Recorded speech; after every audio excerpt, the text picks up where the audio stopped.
Djibo passe un message clair. L'attaque et contre-attaque à Djibo passe un message clair. Que nous sommes déterminés à défendre que chaque kilomètre de la patrie qu'on appelle l'Afrique. Et ça commence au Burkina Faso, au Mali et au Niger. Vous avez vu les images des femmes? Les femmes ont mis en déroute les terroristes. Je vais vous donner quelques chiffres tout à l'heure. Mais au Burkina Faso, comme nous sommes en train de parler du Burkina Faso, les gars étaient avec les milliers de motos. Vous vous posez la question, les amis. Quand vous parlez de milliers de motos, ça veut dire que c'est les motos qui viennent par conteneurs. Donc, les conteneurs, ça passe par quel port? Les pays du Sahel, désolé, ont un port sec. Ils n'ont pas l'eau, c'est port sec. Donc, les bateaux ne peuvent pas arriver jusqu'au Mali, les bateaux qui transportent ces quantités de produits. Le Niger aussi. Mais quand on voit les terreaux circuler, on les voit dans les pick-up neufs de marque Toyota. Cette même marque que la France a vu les Japonais, ces concessionnaires, pour les demander de ne plus vendre le Toyota au pays de l'AIS. La France a dit cela. Vous ne rêvez pas. Donc, chaque fois qu'un Africain veut soutenir la France, rappelez-vous que la France pense aimer l'Afrique sans les Africains. Donc, quand les Français disent l'Afrique, on a toujours été amis, c'est parce que c'est le ressource naturelle africaine. Et si les Africains, quand on commence à se défendre, la France veut nous détruire. Il faut affaiblir militairement.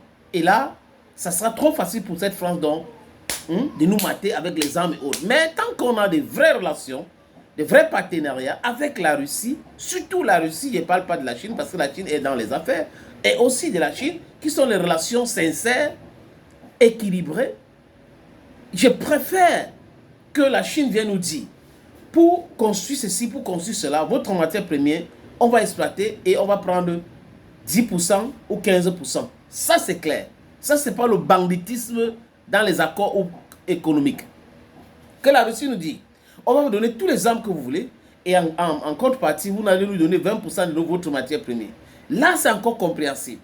Mais qu'est-ce que la France propose? La France qui a tué Modibo Keïta, la France qui a fait un coup d'État pour mettre Moussa Traoré au pouvoir au Mali, la France qui a détruit le Congo après l'assassinat de Mario Ngouabi, la France qui a détruit Togoland, dont le Togo d'aujourd'hui, après l'assassinat de Sylvanus Olympio pour installer la famille Eyadema jusqu'aujourd'hui au pouvoir. C'est cette même France-là qui, dans les plateaux de télévision, on retrouve des voyous, des brigands, des idiots, des ignares, des drogués, des toxicos, qui viennent dire, oh, nous sommes vraiment, on a une longue amitié avec l'Afrique, on est toujours amis avec l'Afrique. Quelle Afrique? Donc vous violez une femme. Elle n'a pas le droit de se plaindre. C'est ce plan. Vous dites que bon, il y avait aussi du bien parce que dans cette viol-là, il y a eu ceci, il y a eu cela. Non, un crime, c'est un crime. Et la colonisation, c'est un crime contre l'humanité. L'exploitation de l'homme par l'homme, c'est un crime contre l'humanité. Je parle là de l'esclavage, de la colonisation. Maintenant, le plus gros crime que les Français commettent en Afrique, c'est le pillage. Il y a Looting Africa. Allez-y les amis, sur les barres de recherche, tapez. La France vole combien de milliards en Côte d'Ivoire chaque année? Et multipliez cela par 14 pays. C'est pour cette raison qu'on peut payer des gens en France qui ne travaillent pas. Pendant qu'en Allemagne, il faut travailler pour vivre. Pendant qu'ailleurs, il faut travailler pour vivre. En France, il y a des gens qui refusent de travailler. Mais on les paye tout le temps. L'argent là vient d'où? Posons-nous des vraies questions. Ces questions vont nous aider à se développer mentalement. Because mental development is what we need. La décolonisation de mentalité, c'est ce que nous avons besoin. Donc, Alassane Dramane Ouattara. Monsieur Ouattara, est-ce que vous êtes bien? Est-ce que ça va? Parce que je suis sûr que certains de ces CSB, ces agents sur les RS sont en train de regarder. Pourquoi je le dis? Parce que plus d'une vingtaine de mercenaires, à l'heure où je vous parle, ils étaient à Djibo, ils sont en train d'être soignés en Côte d'Ivoire. On les a pris en vitesse avec, c'est-à-dire qu'ils sont des mercenaires européens, sont actuellement en soins intensifs en Côte d'Ivoire. On les a fait ça dur. D'autres sont allés en enfer. Les gens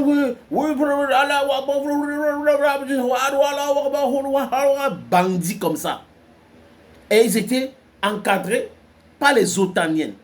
s'il y a un problème en Afrique aujourd'hui, l'OTAN est, les amis, le principal acteur de la déstabilisation de l'Afrique. La Libye a été déstabilisée par l'OTAN. Et ils ont utilisé un noir, Barack Hussein Obama, pour détruire l'Afrique. Parce que là, Gaddafi pensait à l'unité de l'Afrique et la création d'une monnaie africaine. Et Gaddafi voulait qu'on sorte de ces cancans de la Banque mondiale et le Fonds monétaire international qui détruit les économies et qui prétend aider les pays. Donc, dans leur propre économie, l'État américain est surendetté. Mais ils ne peuvent pas aider les Américains. Regardez la France, plus de 3 000 milliards d'euros de dettes. Donc la France, c'est un État pratiquement en faillite. Le Fonds monétaire international, la Banque mondiale ne peut pas aider la France. Hein? Pendant que les économies comme la Russie, tout ça, ça va bien là-bas. La Chine, ça va bien. Au Burkina Faso, Ibrahim Traoré a payé la dette intérieure complètement. Pendant ce temps, il y a une dette au Digba que Ouattara a fait inclure par la Côte d'Ivoire. On parle de 35 000 milliards. Économistes de calendrier. Donc, M. Ouattara, vos mercenaires, j'espère qu'ils vont bien, que vous êtes en train de les soigner de façon correcte. Il y a des Touraya qu'on a arrêtés au Burkina Faso qui étaient en train de vendre des terreaux. Et du côté du Mali, les amis, ils sont dans deux fronts. Ouattara utilise la Côte d'Ivoire pour déstabiliser le Burkina Faso et au même moment le Mali. Et ils ont mis en contribution ce trafiquant qu'on appelle Tebboune, qui est président en Algérie aujourd'hui. C'est pas moi qui le dis, hein. Regardez les plateformes des Algériens qui sont tellement informés, ils le traitent de toxico et trafiquant.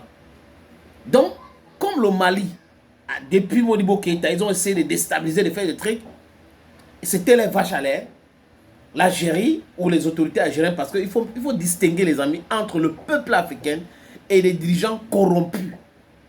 En Côte d'Ivoire, c'est Alassane Dramatique Ouattara qui de façon dramatique est en train de mettre les Ivoiriens dans les difficultés.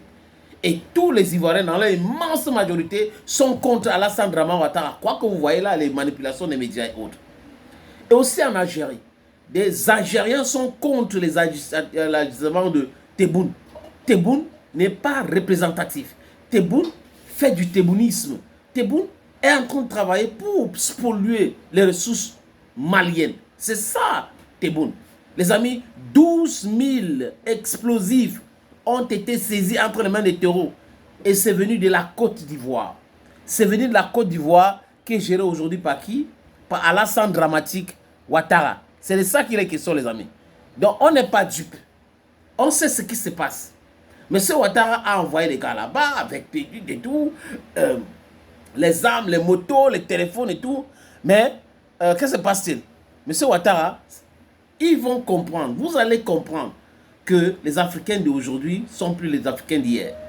Nous sommes en train d'avancer. Et personne, je dis personne. Vous avez essayé à Djibo, vous avez vu. Vous avez essayé à Tizoaïtene, vous avez vu. Vous avez essayé à Kidal, vous avez vu. Vous étiez en train d'essayer au niveau du Niger. Vous voyez, non? There's no pity. No pity. Merci beaucoup, les amis.